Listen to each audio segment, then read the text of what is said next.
Hey there, Scott here. Just wanted to say talk for a second about the Cracker Barrel rebrand and really rebrands in general.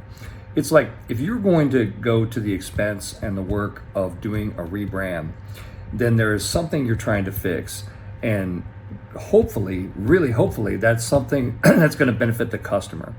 In the case of the Cracker Barrel rebrand, they were super unclear about. They just said, "Hey, we have a new logo." That is the worst way on the earth to do that. No, who gives a crap that you have a new logo? What does that mean to me? What does that mean to, what does it mean to the customer? And that's where they lost control of the story, I think, actually. I will tell you, I participate in a lot of rebrands.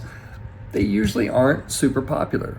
People do not like change. They do not like change, and almost anytime you change something, especially something that people have an emotional affinity for, you're going to have some slings and arrows about that. I mean, if you look at I think back to the Los Angeles Rams, for example, when they changed the colors, they moved back to Los Angeles and they changed the colors and did all this.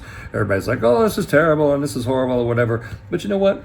Team plays on Sunday, and everybody else can just get over it. And so I think it's there's a bit of a kind of a weather the storm message that I would say for any company that's doing a rebrand. You're always going to have people that jump out and say that they hate it, but I really do think it's important when you're doing communications around these things that you explain why you did it and why it's a benefit for you. And I read that they spent $700 million on it, and you better have a good explanation as to why you spent $700 million just to come up with something that's more generic and could easily be the same as the other logo. $700 million is nothing to sneeze at.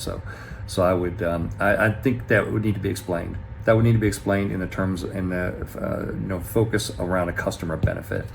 That's what I would say. I'm Scott with Robertson Communications. May the best brand win.